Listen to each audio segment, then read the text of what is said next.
ang unang-unang gagawin na importanteng gawin para maganda ang kakalabsan ng ating gagawing pot. Pag hindi po kasi siya na center, we cannot shape it. Kaya first and foremost, we have to center the clay.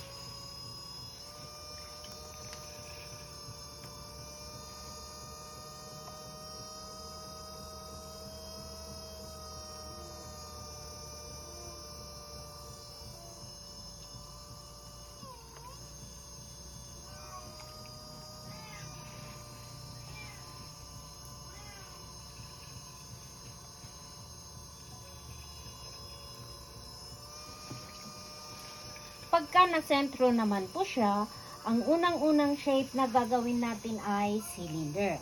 Cylinder naman po at cylinder ang nauuna bago natin siya i-shape to another shape.